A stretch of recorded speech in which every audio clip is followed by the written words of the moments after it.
India സഖ്യത്തിന്റെ ഉപരാഷ്ട്രപതി സ്ഥാനാർത്ഥി പ്രഖ്യാപനം ഇന്നാണ്. ഉച്ചയ്ക്ക് 12:45 സ്ഥാനാർത്ഥി പ്രഖ്യാപനം നടക്കും. ISRO മുൻ ഡയറക്ടർ M. അണ്ണാദുരൈക്കാണ് മുൻഗണന എന്നുള്ളതാണ് നമുക്ക് ലഭിക്കുന്ന വിവരങ്ങൾ. അർജുൻ പീതാംബരൻ വിവരങ്ങളുമായി നമ്മളോടൊപ്പമുണ്ട്. അർജുൻ, ഇന്ത്യ സഖ്യം ഉപരാഷ്ട്രപതി സ്ഥാനാർത്ഥി ആയി ഒരാളെ നിർത്തുന്നത് സംബന്ധിച്ച ചർച്ചകൾ ഏറെയായിരുന്നു. അപ്പോഴത്തെ പരിഗണനാ വിഷയങ്ങളും ഏറെയാണ്.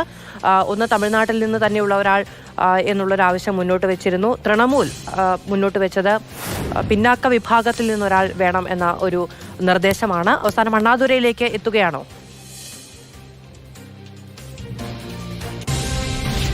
മാധു, ഇന്ന് ഉച്ചയ്ക്ക് 12 മണിക്ക് ശേഷം ഒരു തവണ കൂടി കൂടിയാലോചന, അവസാനഘട്ട യോഗം ഇന്ത്യ സഖ്യത്തിന്റെ നേതാക്കളുടെ ഭാഗത്തു നിന്നും, അത് മല്ലികാർജുൻ ഖാർഗെയുടെ നേതൃത്വത്തിലായിരിക്കും നടക്കും. അതിനുശേഷം 12:45 1 മണിക്ക് മുൻപായി തന്നെ ഈ പ്രഖ്യാപനം ഉണ്ടാകും എന്നുള്ള കാര്യമാണ് ഇപ്പോൾ കോൺഗ്രസും അതുപോലെ തന്നെ ഇന്ത്യ സഖ്യവും ഔദ്യോഗികമായി തന്നെ അറിയിച്ചിരിക്കുന്ന കാര്യം. ഇന്നലെ യോഗം ചേർന്നിരുന്നു. അതിൽ ഒരു ധാരണയിൽ എത്തിയിട്ടില്ല. അതായത് 4-ലധികം പേരുകൾ, 5 പേരാണ് ആദ്യഘട്ടത്തിൽ ഉയർന്നത്. പക്ഷേ ഏറ്റവും മുൻഗണന കൽപ്പിക്കപ്പെടുന്നത് മയിൽസ്വാമി അണ്ണാദുരൈക്ക് തന്നെയാണ്.